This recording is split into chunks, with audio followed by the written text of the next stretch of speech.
Hello, everyone. So after our break, we're now back with the first episode of Season 2 of The Forest of Thought. And in this season, we'll continue our forays into the ecology of ideas, trying to re-examine the familiar and catch glimpses of the new. And the plan is to release a new episode every 3 or 4 weeks. If you'd like to support the podcast, you can become a Patreon community member and pledge to give a donation every time we release an episode. And any donation, big or small, is much appreciated. So visit forestofthought.com for more information on that. Let's get into today's episode.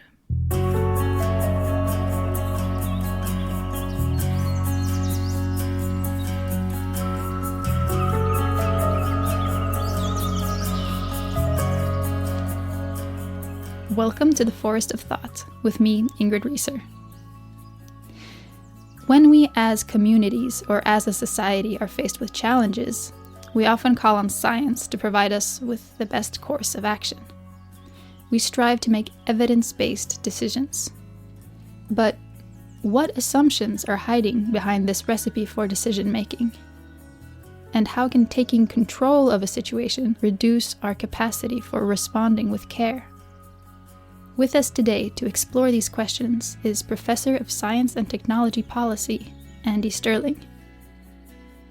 Evidence is absolutely crucial and science is absolutely essential, but it's necessary, not sufficient.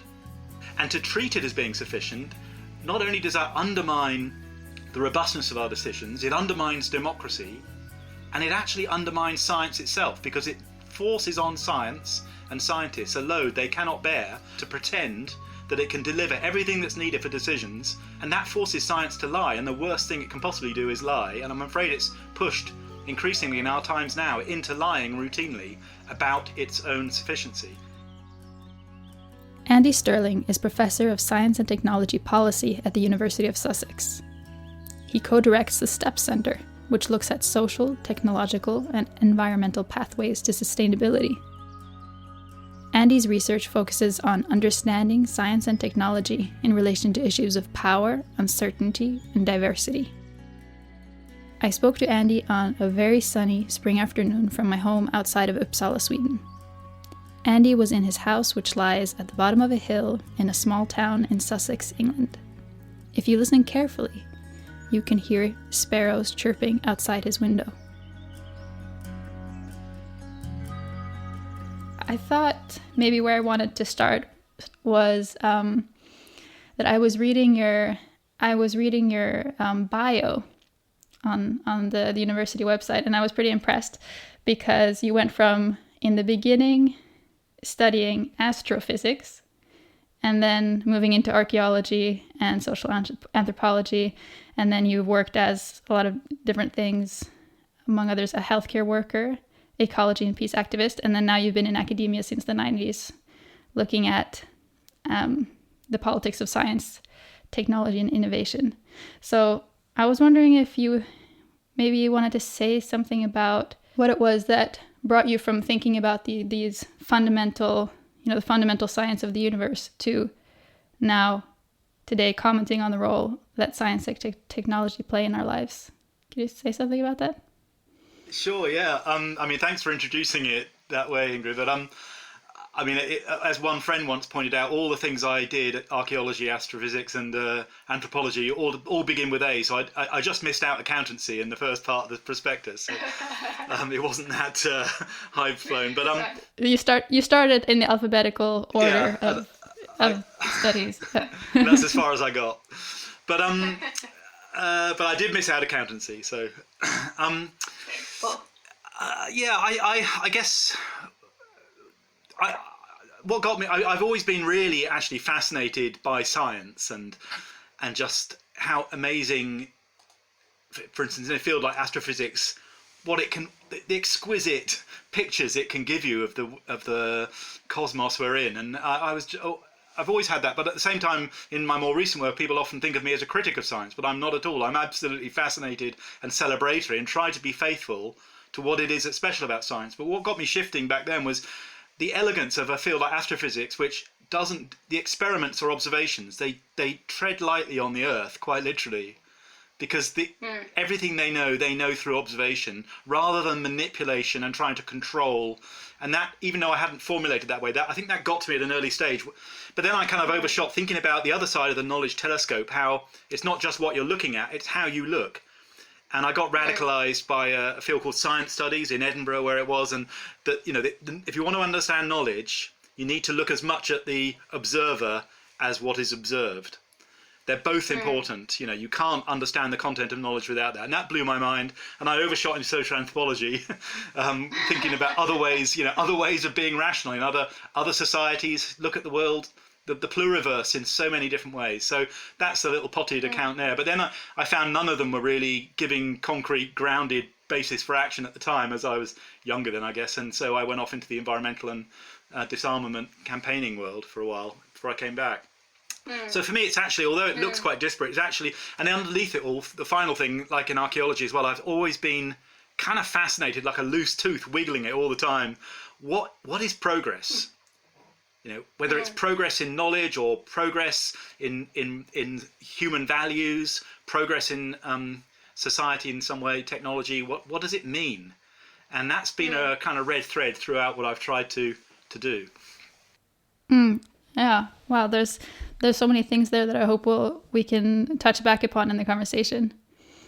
What sort of prompted me to get in touch with you now? I mean, our paths have crossed briefly before, but it's something that's been coming up a lot, I feel, lately, is this role that science plays in our societies, and especially in how we make decisions, especially in very uncertain times. So I think that at this point, it's almost a trope to say that we're living in a time of converging crises, people like to say. So, it's the climate crisis, we have deteriorating ecologies, we have the pandemic, obviously, perhaps this looming economic crisis. Some say we have a mental health crisis. So lots of crises. And of course, there's ostensibly lots of different ideas about how we best respond to those challenges. But I feel that something we continuously hear from all sides of this debate is that whichever solutions or responses we choose, then they need to be evidence-based. And we need to listen to the science when it comes to meeting these challenges. And I think our initial response to that is, well, of course, that makes sense. We need evidence to make good decisions. But then I've been thinking, it's this kind of self-evident truth that we're interested in investigating more on this podcast and looking at, well, what is it that's hidden beneath that kind of statement of listening to the science and making evidence-based decisions? Could we start there? Could you say something about that? Yeah, I mean, these are really important questions, and I can't claim to have bottomed them out, but I definitely like wrestling with them as well. And so on the first part of what you said, Ingrid, leading in around the interlocking crises, it's worth that principle I said, when reflecting on knowledge of any kind of area, reflect as much on the subject as the object. So, for instance, look at other societies that have had crises. Look at most societies that existed in the world in the last few hundred years have had massive crises engendered, for instance, by colonialism. And those crises were interlocking. They were all crises interlock. When you're in crisis, they all interlock.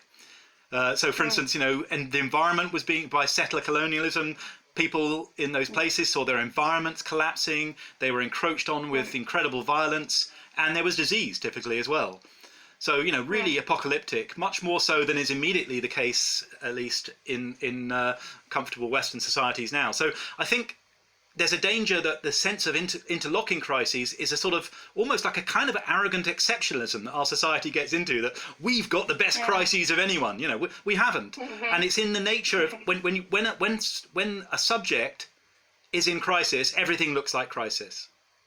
So I only say that not to diminish it, because I think, it is these crises are hugely important. Some of them, like poverty and injustice and war, gets ridiculously sidelined, and we obsess about others, but nonetheless but we shouldn't get paralyzed. And the more we get the sense of crises on every front, the more there's a danger that the progressive forces in society get paralyzed by their own storytelling, and that worries me.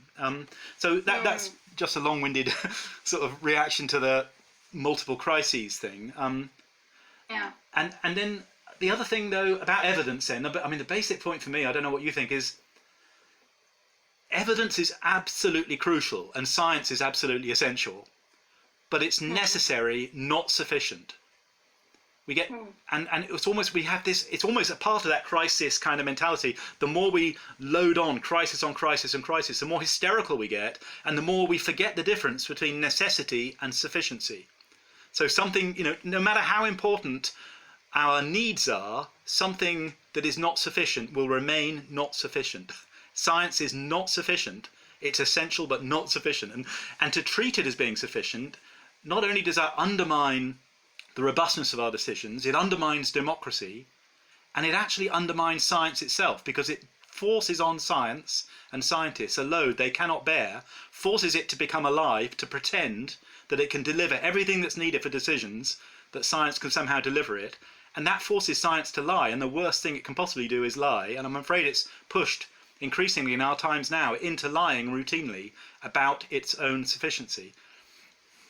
So why is that dynamic happening? Why is it that scientists are sort of forced to take on this responsibility? So it could be climate scientists that are, looking at weather patterns that are supposed to tell us how we should restructure societies or something like that, or other things. So what is that dynamic in that case?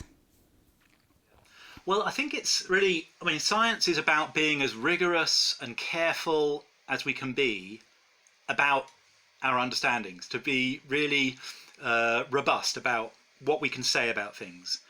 And so that's where I start. So I then say, well, okay, when we're looking at the role of science, we're talking about the role of knowledge and in decision-making, in politics, in society. And when we do that, we absolutely have to look with really clear eyes at the way power works inside knowledge. Just because we feel the decisions are urgent and just because we have enormous respect for science does not mean we should become romantic and delusional sometimes about, for instance, the idea that power is absent from inside science. There are many powerful forces that operate on the kinds of things, the content of science. So for instance, just to remote from some of the fields we might discuss, but in biotechnology, it's essential that in order to exercise intellectual property, patents on pharmaceuticals, on new organisms, that attention be fixated on the gene. And that political economy forces bioscience as a whole to come up with stories all the time, exaggerating the importance of the gene and downplaying the importance of systems in cells, in organisms, that in ecologies that qualify how important the gene is. Genes are very important, but they don't drive it. But we need to tell stories about that in order to be able to exercise intellectual property. So that's a little micro example of how political economic interests in the world shape the science. Because because the gene can be patented, which is interesting in itself. The gene can be patented, but the organism within which the gene is working cannot be patented. And so then the combination between the economics and the science leads to the overemphasis on genes. Is that what you said? That's what I'm trying to say. Yeah. So you can patent a category. You cannot patent a relation, basically. And so we have to see the world in that categorized, and then of course, the more specific the category, the better that is. So it's just an example of how the challenge for science is not just speaking truth to power, which is crucial, like on something like climate change. It's also seeing how power shapes truth, including the truth that the science wants to speak.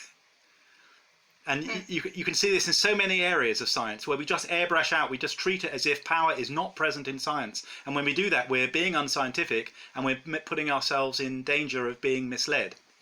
I also saw that you wrote somewhere that metrics can sort of be used to give you any answer that you want, really. Yeah. What do you mean by that? Yeah. And doesn't that sort of go against the whole idea of science? Yeah, well, as I tried to say, I'm somebody who enormously respects science. I've also been an environmentalist and a campaigner a lot of my life, so I really feel motivated to make use of science as well, in the interest of being persuasive. So, I really understand those dynamics. And actually, to be honest, in the beginning, I was quite taken aback when I started doing research in the 90s on the results obtained in the energy sector from risk assessments, from life cycle assessments, from energy input-output assessments, carbon intensity assessments, all these kinds of grand quantitative technique, which now form the basis for this evidence-based policy platform. And I didn't find a single area. And it's true not only in energy, but later I realized in chemicals, in bio risks. I didn't find a single area where if you look at a particular committee or a particular report, you find very nice, precise answers telling you a story that something is better than the other things. But if you go to the literature cited in those studies and look at the peer-reviewed literature, you find enormous uncertainties and variabilities in the evidence they've interpreted, which are typically so large that across the choice of different policy options, you can justify any ranking order you like. And what's happened is that there are so many framing assumptions. When you get a number out of an analysis, that is only possible by making assumptions, hundreds of assumptions typically. So let's give a concrete example. If you're asking what's the carbon intensity of gas compared to wind, so the carbon intensity of gas comes mainly from the fuel that goes through it. So if you draw your boundaries around the facility, the energy production facility, then you get one kind of answer. If you then ask, for instance, like, well, a wind power station is typically made of concrete and steel, and often very deep foundations in the ocean. So where does the concrete and steel come from? And then you move back into the economy, you get a different picture, because that steel and concrete has required energy. So if you move out then from even beyond that, from the factories and the distribution systems that went into making the concrete and the steel production, you then measure only the average carbon intensity of the whole economy. So you've got a dilemma. You don't want to measure the average intensity of the economy as a whole. You don't want to measure the carbon intensity just of that point in space where the power station is located. And there's no obvious answer where you draw the line between. And where you draw that line gives you a different answer to that question, how much carbon. And just one other example, it's quicker to say, is, for instance, nuclear power is something I'm very critical about. Nuclear proponents say it's zero carbon. Other people point to enrichment and mining and say it's not zero carbon because it's using energy for mining and enrichment. And that's carbon intensive. But if we were moving to a nuclear economy, the energy that was used by the nuclear wouldn't be carbon intensive. So there's a built-in assumption about whether we take the starting point as our baseline or take where we're going to as our baseline. And you get a different answer from that. So these are just two examples of hundreds of assumptions that end up giving you different answers. And although, what I'm trying to say is these numbers never come without their associated stories, but we always detach them and treat them as definitive and precise. And we forget that each one has a story behind it, which could be contestable. Yeah, it's interesting because I think that we often think of scientific knowledge, of course, especially within the natural sciences, as a kind of objective and detached and decontextualized knowledge, when actually it is the result of all of these people making choices about what it is we're going to look at. And like you said, where are the system boundaries?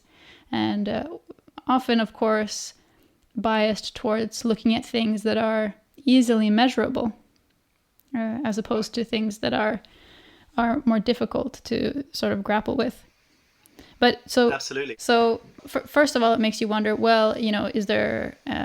It's very easy to see how people interpret that as well. There's no point in listening to science because you can just make the assumptions that you want, and it's all relative, and there's no truth to anything anyway, and it's all vested interests, and et cetera, et cetera. So and that's not right either. No. So how do we navigate that? Yeah, I mean, I think it is. Something is going on that's very worrying. In order to address that question, which I think is the single most important question, because it's so important to avoid this whole post-truth, authoritarian populism, denial of these problems that science is pointing to. So it's really key. So for me, one key plank in realizing how this isn't a problem is looking back at science when it began. Science was and is a social movement.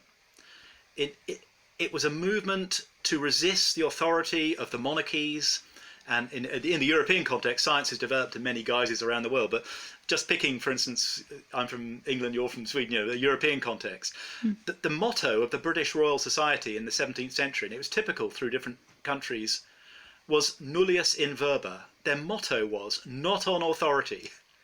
Science was about resistance to people claiming undue authority in the way they asserted knowledge, in that case the church or the monarchy. And science said no, it's about argument. And then you have these values of science about communitarianism, sharing data, arguing irrespective of whether you're important or not. You should be able to argue the point. Everyone can resort to evidence, not only the privileged elite. Of course, science has got all kinds of injustices in it, but those are the values that it tries to aspire to, which are about challenging authority. So now in the world we see, especially in environmental regimes, for instance, science being invoked as an authority. So now the motto on the Royal Society is investing in excellence. That's very interesting. That's very telling. Which is the opposite over 300 years. So and of course this happens. It's when you only see this when you look at the subject of knowledge as well as the object. So science is becoming authoritarian. And I think that is the main driver of this apparent science denial, because actually either science itself or people who want to use science are claiming too much and they're provoking a backlash. So we then get hysterical and try and dig in even more, and especially, and then that provokes even worse. It's like a mental illness. It brings on the even worse reaction because science can't deliver. So but in the end, it's common sense. If there's the classic thing is the elephant in the room. Okay, so imagine a real elephant in the room. It's perfectly common sense that if you didn't know what an elephant looked like, you'd be shocked by how different it looks from the back, from the front, from underneath, from over the top. What you see from those angles is very different. The elephant's definitely there, so it's not relativism. There's an elephant there, but what that elephant looks like is different from different angles. So, of course, when we look at a science policy issue from different angles, it looks different. Yeah. We shouldn't try and force it to always look the same, because that's the nature of things. They look different from different angles. Yeah, and I think that's... I think about something, for example, that you see a lot of people who could be called climate change deniers saying, well, we know that climate change isn't a real thing because it's being used by these powerful people and vested interests in order to drive through their agenda. And it's so obvious that it's just a ploy for them. And so, and I think that, obviously, I think that the more correct answer is that, yes, it is being used by powerful institutions and vested interests in order to drive through a certain agenda. And it's also a real issue. But it is interesting how quickly the scientific sort of facts of we have an increased concentration of CO2 and greenhouse gases in the air, how quickly when you start to try to look at, well, how is that going to affect the environment, and then how will it affect people's lives, et cetera, how quickly it gets to be very obviously very political and very attached to certain stories about what is possible and not possible as well. Yeah, absolutely. So I'm thinking about how one navigates that. I think the basic trap that climate action advocacy, or a lot of it, has fallen into, which leads to that conundrum you're talking about, is it has pretended that somehow science is beyond human. That, you know, and indeed that scientists, you know, listen, have a scientist and to tell you what to do, not even science as a whole. And what that means is it becomes it's incredibly apolitical. I mean, when environmentalism that I first engaged with saw very clearly on nuclear issues, on toxic issues, on waste issues, on conservation issues, fisheries, environmentalism saw how science was being used, how science had power in it, how it was essential but flawed. And it grew up as a movement challenging those flaws in academic science, in government science, in business science, and using its own science. Whereas somehow on climate, it's become completely credulous. It's lost all its critical faculties. And it simply seems to think, like, you know, as the banner says, do what the science says. And that's actually, I don't want to put it too strong, but I think that's a betrayal of environmentalism. It's incredibly naive. And what it's done also is made the cause weaker, because all the opponents have to do is show that scientists are not human, publish someone's emails, no matter how trivial the emails are, they show that the scientists are human and they burst the bubble. Or of the IPCC, you know, as a whole, all you have to do is show that there are in fact politics operating. Of course there are within it. And because the environmental side has made such a play about the authority of science, it has become weak, because you just need to show, no, it's not a godlike transcendent authority, it's got flaws. Whereas, as you say, quite rightly, I think, if it had said instead, of course science is flawed, of course science is political, of course there are uncertainties, but you show me a process that's better at dealing with these uncertainties than the one of arguing out. So not denying the uncertainties or deprecating them in some way, but just showing how science deals with them in ways that the Beltway kind of lobbyists never do. So I think that's a huge, unfortunate move made in the last 20 years to make climate advocacy in particular vulnerable. And it's the same is true on conservation, I think. So what would a different way of relating to this, you know, the official authoritative science, climate change science that, what I would be referring to there is, like, for example, the IPCC reports or these kinds of things. So what would be an alternative, would you say, for the climate movement? Well, there are layers within layers. So there's several answers to that question. But the basic one, these kinds of issue are never about knowledge fundamentally as a sole driver. They're about values. So make it about values first and foremost. Not do what science says. You know, we're killing the world, trying to make us very frightened of a catastrophe that knowledge is telling us about, but instead saying we could be in a better world. We want a better world with more justice, a better world with more environmental flourishing. That's the world we want. Drive it by hope, not fear. Drive it by values, not assertions of knowledge. And incredible things happened in the first 30 years of environmentalism by that. And of course, so much climate activism does do that. It's not being done. But it's often it's asserted as if, too often it's asserted as if science is the basic driver. I mean, another example of that is how built into even the phrase climate change is the idea that climate should be static. Right. Well, where did that come from? Climate is not static, nor is it clear why it should be. Through the whole history of the Earth and all the wonderful, flourishing vibrancy of life, climate has been not only fluctuating, but massively fluctuating. That's inconvenient for a kind of society that happens to be the society that's causing the problems in the first place. So somehow we've gotten ourselves into a hysterical state where, because we, with all our horrible injustices and vulnerabilities, are vulnerable, we have to treat the climate as something that has to be stable, because we, with the we being those privileged groups who benefit from these societies, want it to be stable. So this isn't an apologia for accepting climate change? Absolutely not. We should be reducing carbon to zero now. But why do we have to go into this fiction that somehow we're doing that because climate is naturally static? We should instead be saying we shouldn't be messing up the world with billions of tons of pollutants. We should stop that. We shouldn't be saying, modelling the Earth and saying by 2100 we want to stabilise global climate supposedly indefinitely. It's a very weird discourse we've been led into, that somehow we are the control force, which is what climate scientists have called us, control force for the world. Yeah, because it feels like the narrative is often, well, things are now sort of spiraling out of control and it's very urgent, and so we need to be taking control of the situation. And like you say, there's people talking about things like, global control room for the climate, like exactly these words. Yeah. And I guess that you're saying that, well, the climate is something that can be disrupted, as we see that we have been doing the last several hundred years, but it's not something that actually can be controlled. Absolutely. What does it even mean?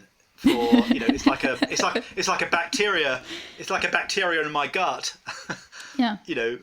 Claiming to be a control. It's rhetoric. I mean, what we're doing is providing powerful institutions, hierarchical societies, stratified cultures always need these stories to justify privilege. Stories of control.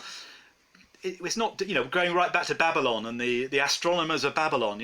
These stories of control are required by hierarchies to justify injustice and privilege. The world is not controlled any more by scientists now than it was by Babylonian astrologers.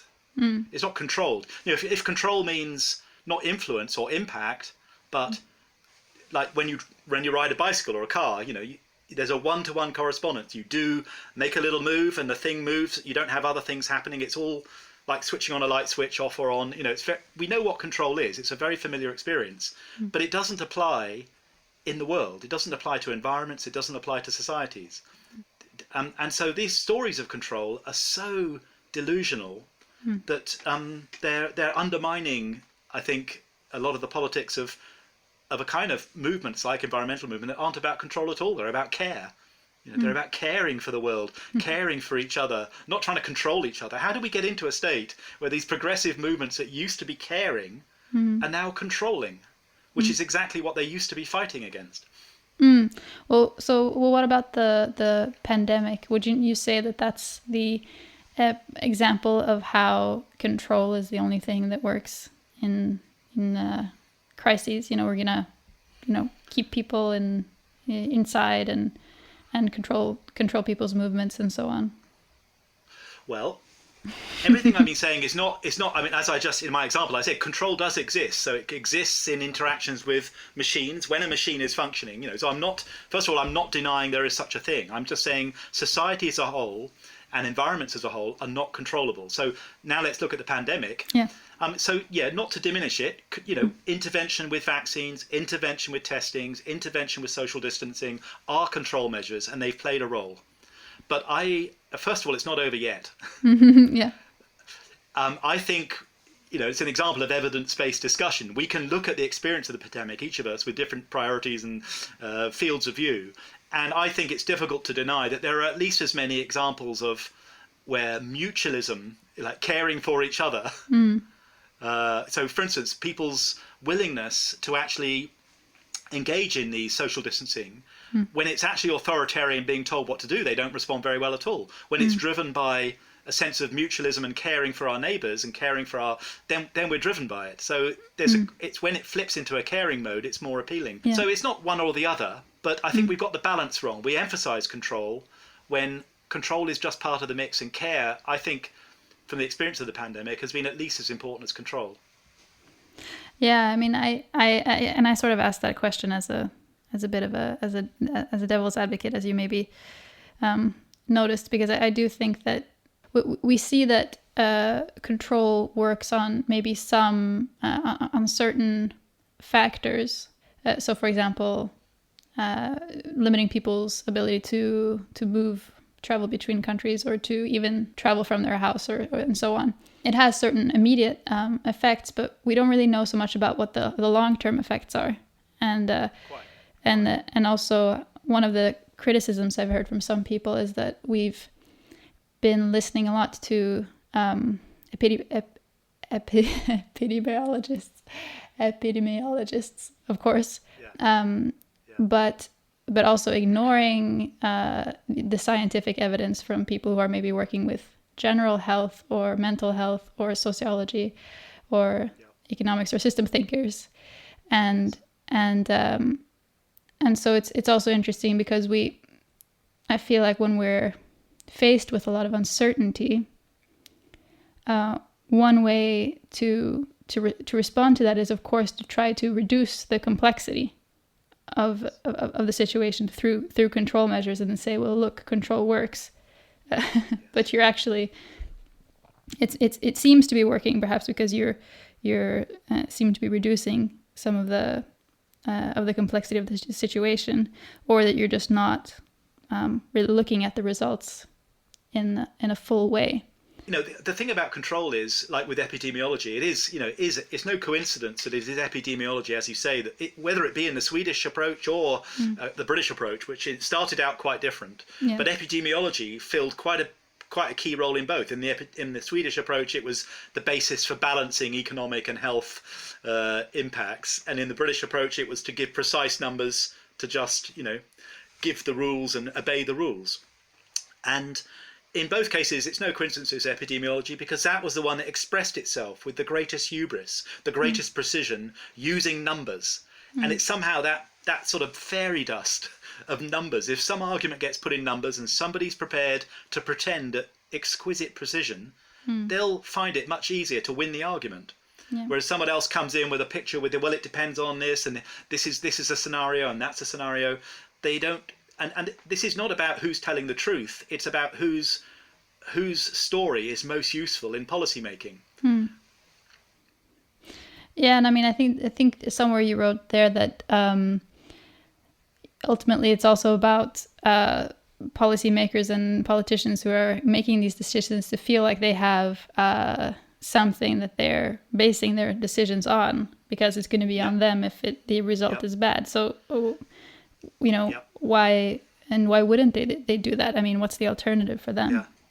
Yeah, absolutely. I mean, it is actually, people like me, spend a lot of our time being critical of politicians or senior figures in business and government. And you have to say it's a really difficult job to be in those positions. And I don't say this as a way of defending these structures of privilege and so on. It's just that we have to be open-eyed about how knowledge gets used in policymaking. It's really clear. I mean, goes back, people like Habermas in sociology, David Collingridge did a lot of stuff on this. There's no shortage of people really, again and again, showing how the most important commodity in politics is justification. In other words, the ability to get people off your back. Okay, yeah. And you don't have to actually have a single-minded idea of what to do. It doesn't mean you have to say, I want to do X and I have to find the story that supports X. It means whatever you want to do, X, Y, or Z, you need a story. Otherwise, someone is going to take you down. Yeah. And so it's not saying that's a good thing. I'm just saying we have to, the more we care about issues like climate change or injustice, the more we should pay attention to how knowledge works in policymaking. Knowledge is not a source, primarily it's not there to tell the truth, it's there to provide justification. And quite often, when knowledge is doing its best at providing justification, it's not telling the truth. And the politicians don't mind, because they need justification more than they need truth.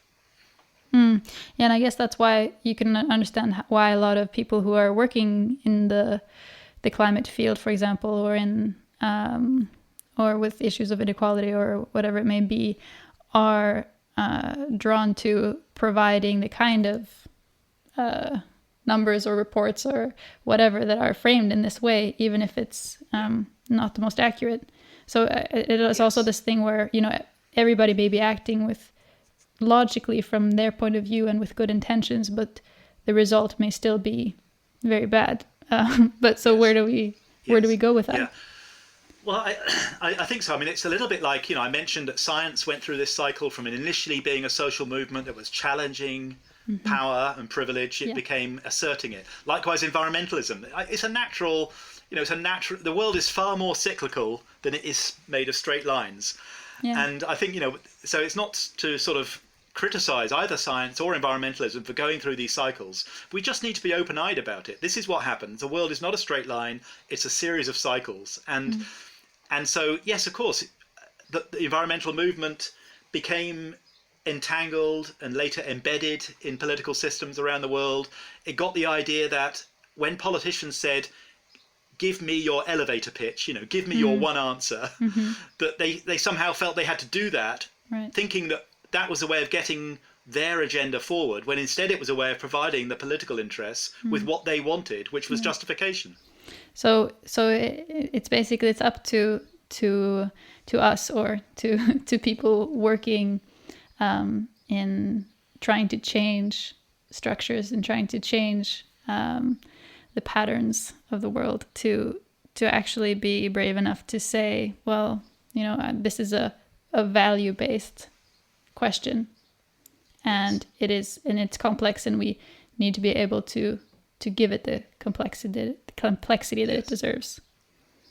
Exactly. So yes, value. I mean, depending, of course, on the political movement in question, the progressive movements I associate with, because there's nothing about movements that make them good. There's plenty of movements that, in my opinion, are really very bad social movements, but all of them tend to know that you have these dynamics of power when they start. And so, yeah, I think start with the values, start with caring for the world rather than controlling it if you're progressive, caring for the environment, caring for other people. And that means being humble, having more humility about knowledge. Don't be forced into claiming you're controlling the knowledge because you want to control the world. You don't have to. If you're not wanting to control the world, you don't need to pretend you've got totally precise controlled knowledge. You can say, look, this is what I care about. What do you think? And it's amazing how less can be more, even when confronting very fiercely regressive forces. That kind of argument, as Gandhi showed famously with the style of the movement against British colonialism, it had that sort of humility to it, and there was nothing stronger. It was quite interesting what happens when the force of brutal sort of coloniality comes up against that more mutualistic, more humble demeanor. It doesn't know what to do. So it's not about losing the argument. Exactly. Maybe you could say a little bit more about care, because you write a lot about this, the contrast between the technocratic control as a way to approach these issues, as opposed to caring struggle. So you already said a bit about it, but yes. Well, I think it's about. I mean, it's a bit of it's a technical word, but agency. The property of making decisions, of having intentions, and what control does. It first of all assumes there is only one agent. There's a because in order for something to be even imagined as controllable, you need to have the aim towards which you control. So even before you start simplifying the system, you need to simplify the values and say there's just one thing we want. How do we get it? And we treat the world like a tool to get that thing. So you're romanticizing agency. You live in a world where there's only one agent, and that's you. So what that does is we just tell ourselves fictions about the way, not only of the world, but of society. But again, it's not as if it's a unfamiliar thing. That's what you do when you switch on a light. The light just sits there ready for you, and you switch it on. So it's not as if this is a philosophical point. That notion of control is very concrete. Whereas care is also a really familiar experience. It's what when we're born into families and friends and the environments we live in. Care is only possible when you recognize that other things in the world have agency as well. Other people, the planet itself, other living beings, ecosystems have agency. And we're a very eccentric society that's kind of forgotten that. Most societies in different ways have seen that. The world has agency, billions of different kinds of agents all around. And it's interesting how our society has somehow gotten itself into a state where you have to basically imagine yourself into a fiction that there's only one agent who has one aim, and then everything else is instrumental about controlling. So I think that's where care differs. It's basically having the humility and the empathy to recognize other agencies in the world. And so what do you, and I think that a lot of people will, instinctively really resonate with that. And then I think there's another part of people who, for example, in relation to climate, which you've written quite a lot about, will feel this, okay, we see there's a certain sense of urgency, and say that you're working at a local municipality, and you're the environmental strategist or something like that, and you're thinking, what do I do in this situation? And the questions that we start to ask ourselves at that point might be, well, I need to look at what activities in my municipality are emitting carbon dioxide, for example. And I'm not saying that's a bad question to ask. I'm just saying that might be where we could start. Yeah. But so, where is it that we quickly fall into this rut of, oversimplifying the problem in order to be able to handle it, and then providing a simple goal, decreasing carbon dioxide emissions, and then trying to control things to meet that end, just like you were saying. So where is it that we might either reframe the question or think in different ways? Yeah. Well, I mean, there's lots of layers to that, and I don't pretend to have sort of. I'm not telling you should tell everyone what to do. That's exactly what you're not saying. But if that was you, let's put it that way. That was you. Yeah, I saw that one coming. Luckily, I just headed it off. But just as an opinion, I think that basically less is more. Where do we get the idea that the more intensely assertive and overbearing we are, the more likely we are that other people will do what we want? Well, where do we get that idea from? Right from being a tiny child, I want it now. That's what we mean. You don't get it. Some families different from others. But so also, I mean, I've been counting. The first time I saw 5 years to save the planet was 12 years ago. Right. So what kind of credibility? Now, I know these debates are made in sincere ways, and there's all kinds of different thinking behind it. Yeah. But what kind of credibility do we think? It's like these millenarian apocalyptic movements.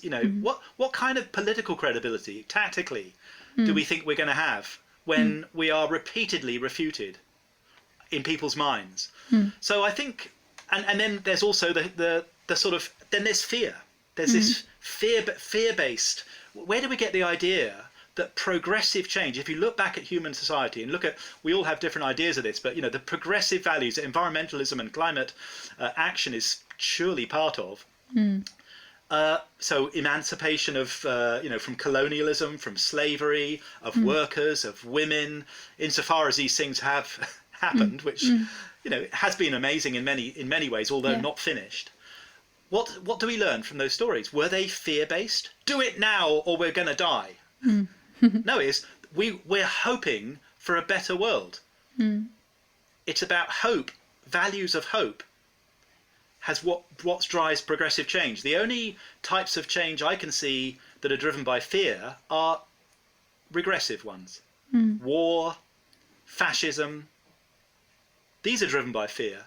So where then did a progressive movement, quite on top of all the other things we've talked about, get the idea that fear is the way to win a progressive battle?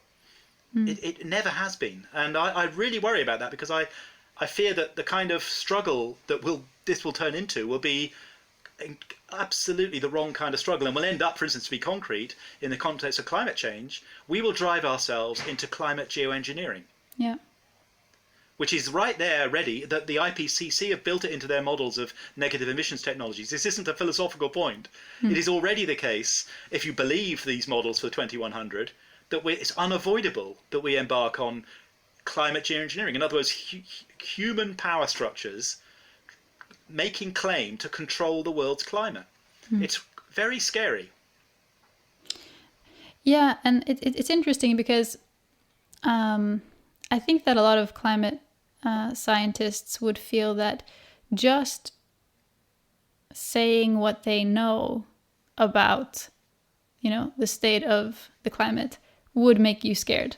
You know what I mean? It's like you don't even have to try to whip people into a frenzy. Just sort of saying what you found when you were looking at ice cores in the Arctic will make you afraid. And so I think that that's something that I think a bit about as well, where you also you don't want the aim to be fear, but you also want to be honest and not lie. Because I think that that's the other thing that people do, or climate scientists feel forced to do, is to kind of package the message so that it will feel like we can do this, or this is possible. I think so. And if what we're trying to do is engender fear, then it's not like the only fear we can engender from climate science is about the undoubted catastrophe of humans, of emitting billions of tons of carbon into the atmosphere every year is clearly catastrophic in terms of disruption to the climate it might cause. But what climate science also tells us is that there are episodic cycles of ice ages. Now, ice ages are pretty bad. Yeah. They're pretty scary things. If ice ages can come on very quick, they can oscillate. They involve all kinds of oscillations. And in fact, depending on what body of evidence you look at, we're due for an ice age, or would have been due for an ice age not so long off. So yeah, you can scare people. You can scare people with extinctions of other kinds. You can scare people with sea level rise from other causes, volcanism. There's plenty of ways of scaring people. But why would we want to do that? Why don't we try and build hopeful societies that are striving towards what they want, rather than thinking they have to be so fearful that they have to tolerate all. And I'm actually very suspicious of this prevalence of fear, because it makes it as if we should tolerate all kinds of other things because there's some bigger thing to fear. And of course, that's always been what war does. People go to war in order to control their own populations. When things are getting tricky, authoritarian states go to war. And I think the globalized world metastate, going to war in these ways, in ways that you just think, well, hang on a minute, well, it's whether it's war on drugs, war on terror, war on climate, why do we need all these wars? We need it so that there's an element of control can be exercised inside the societies. Yeah, I mean, I have to say that I do just agree with all of that, and I do feel that I'm a bit surprised by how people are very willing to. So, for example, this cry for climate emergency, for example, as well, which I totally understand where it comes from. And also people so readily, very happily pushing for these states of exception during the pandemic as well. And I don't have to go into whether that's necessary or not, but just seeing how people react to it as it being a really, really good thing. It's interesting because even if the situation is dire, putting ourselves into these states of exception will, of course, just provide the state with more powers to do what it is already doing, which is not exactly speaking truth to power, or like it's so much part of the vested interests, so it can't really be opposed to those same interests on which it depends. So obviously, if we just do that and go into states of exception without changing anything else, then we're just sort of giving up what little democratic power we have, is my feeling. And so it also feels like it's like you said, these where it's a kind of closing down of options, where we feel like, well, the hour is so late and things are so dire that there is only this option, and that's maybe also a result of this control mindset where the options start to feel so very narrow, when actually there's probably many more potential ways forward than we imagine, but they can only really arise if we are attentive to them and allow them to arise. Absolutely, yeah, I agree.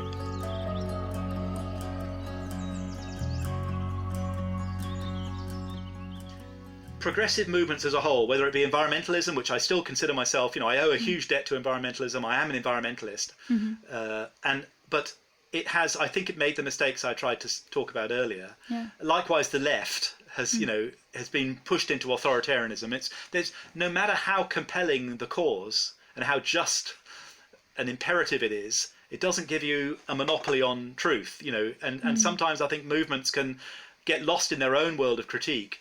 It's not about, and they can get a little bit caught up into performing critical identities, rather than engaging in the struggle that will be passed on to another generation shortly anyway. Yeah, and it's I think that's interesting what you were saying there, because we do have definite authoritarian tendencies that we see where because it's the right thing to do according to us, then it must be okay to be authoritarian about it.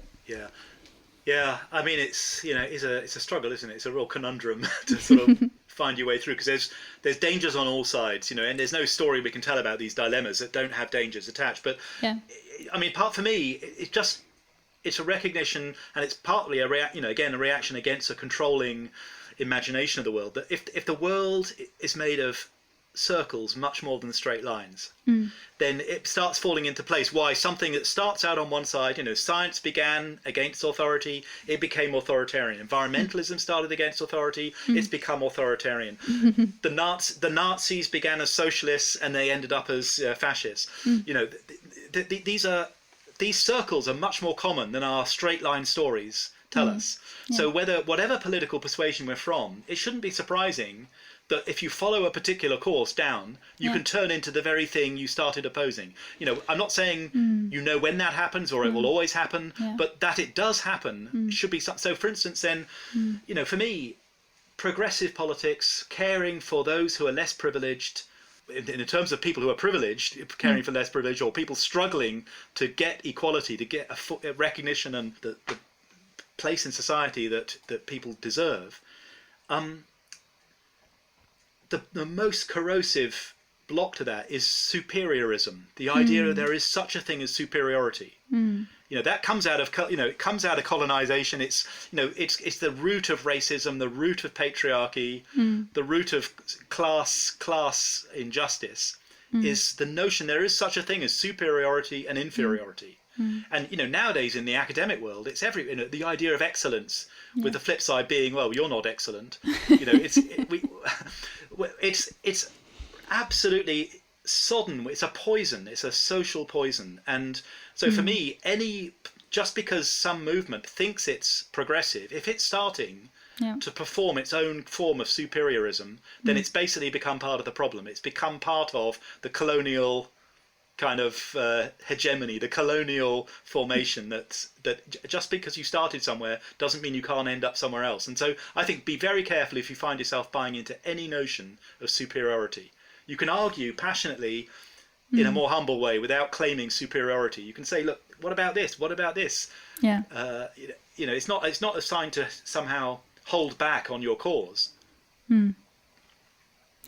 Yeah, and that's why it's so, I mean, that's the tough thing is that we have to take a look at ourselves and kind of ask ourselves, well, could it be that I am, in fact, not furthering the things that I think I am furthering? Could it be that the things that I am doing with good intentions are having unintended consequences? And could I be also, how also the things that we can do, I mean, we see how environmentalism, for example, has been captured by corporate interests who use it in their greenwashing. And I mean, I think that we're all vulnerable to that. And it's one of the things that capitalism is really good at is taking the things that are, not just capitalism, I mean, the things that the powers that be, vested interests, are really good at is taking things that are a challenge and then subsuming them and integrating them to become stronger. So I think it's something we definitely have to ask ourselves. But that makes me want to...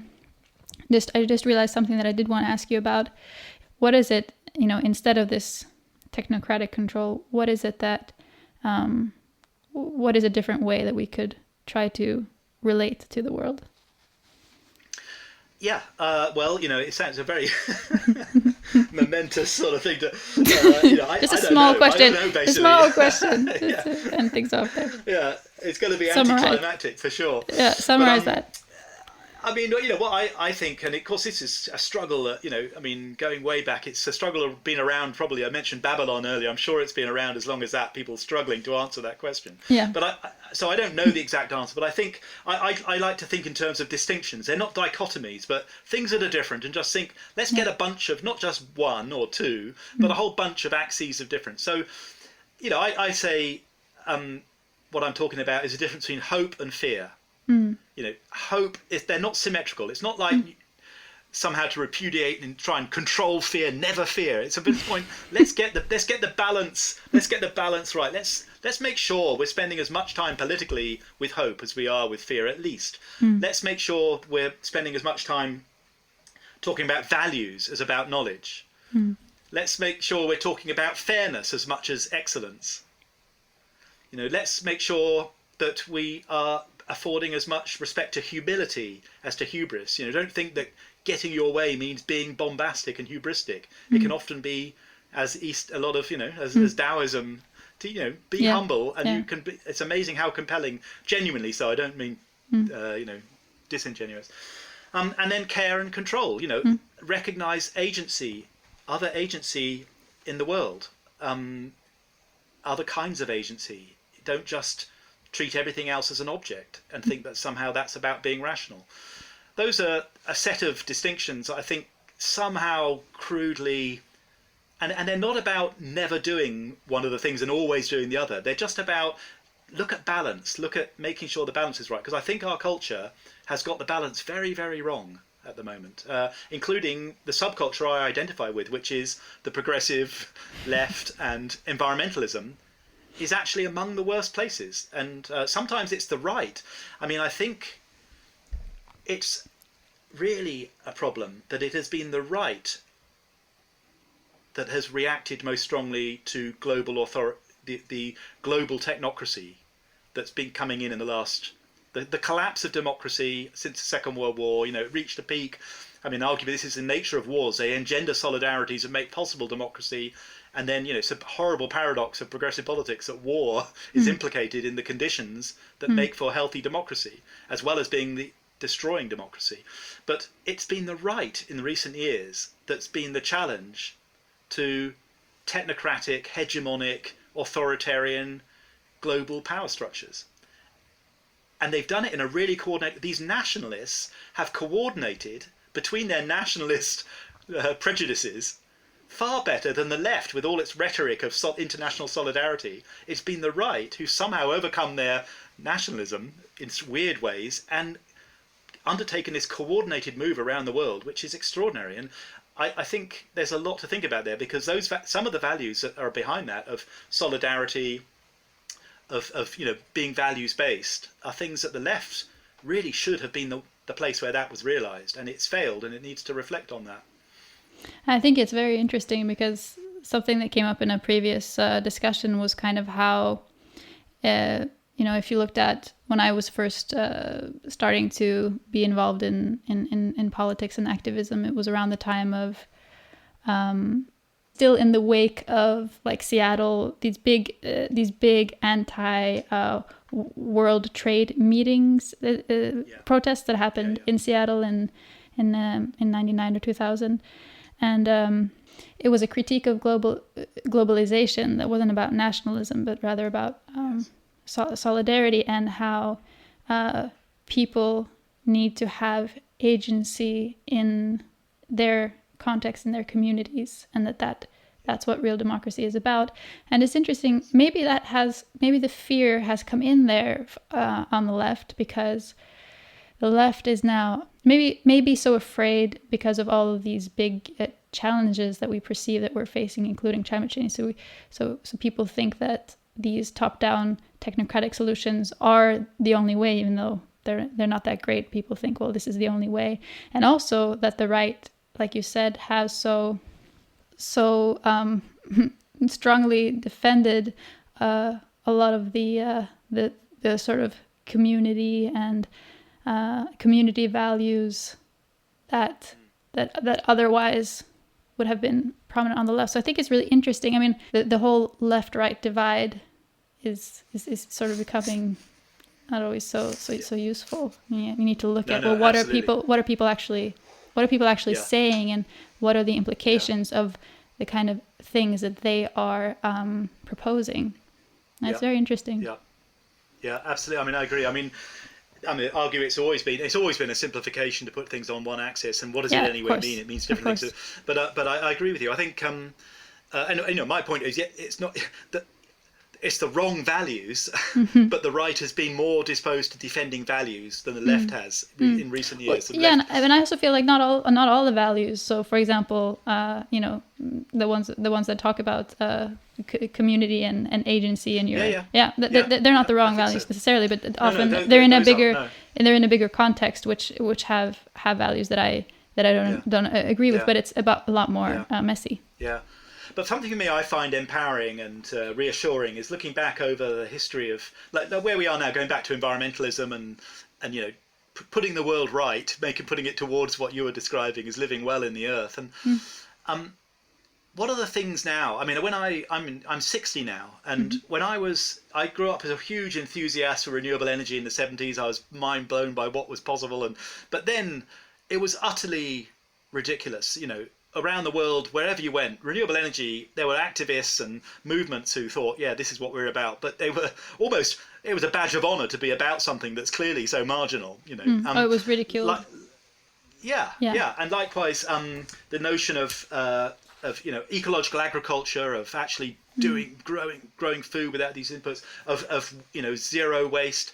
Now, actually, although there's still a huge amount of politics and huge struggles still to play out, in contemporary societies, who's won the argument? Look at nuclear power, which was the apotheosis. It was on these exponential curves. There was nothing to stop it.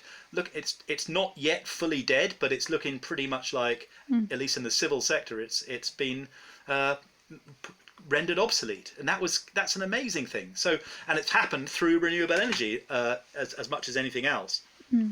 So, for me, just look at that history over my adult life. It's absolutely amazing what's happened. It was social movements, environmental movements, social justice movements who said, we can do this. Look, we're doing it. They were told this is ridiculous, it's so marginal. And yet now those things that then were completely ridiculous and unthinkable are, in one way or another, and not without problems, they're the mainstream. Yeah. And I think we should... I don't know why the environmental movement that's had that amazing history of success doesn't have more self-confidence, why it's panicking into this fear-based apocalyptic, we've got to get this done in, X time or it's all futile. I don't know where the only people who should be panicking are the people on the other side of the argument who've been shown in public to be so wrong on this issue after this issue after this issue. It's a bit peculiar. It should be the environmentalists who are panicking. Yeah, and it's interesting because when you think about things where, where maybe, environmentalists have been saying, well, these are really important issues, or these are real solutions that we can be doing, and one might find solace in thinking, well, in the end they'll see that we were right or something like that. But that never happens, because what happens is that the sort of people who write the history books just incorporate it. The people who are formative and shaping the stories, the main stories inside, you just sort of incorporate it into into their story, and then use it to further their own aims. And so it is. It's interesting. It's like you said, we have to remind ourselves that, and because it's kind of like being gaslit, this forgetfulness of these things that have been just ignored. Totally. Yeah, it's interesting. That's a good reminder. Yeah, although of course, there's a danger of I told you so, and I was banging on earlier about being humble, and then I come up with this hubristic account. So life is full of ironies. No, I think it's a more a note to self, reminder to self. Yeah, note to self. Absolutely. There's few things more important than little notes to self. Regularly. As always, you'll find links to things we talked about in the show notes and on our website, forestofthought.com. An extended version of this episode is available for our community members at patreon.com/forestofthought. Our wonderful theme music is by Christian Stan at stoneproduction.no. I'm glad to be back in conversation with you all, and until next time, take care.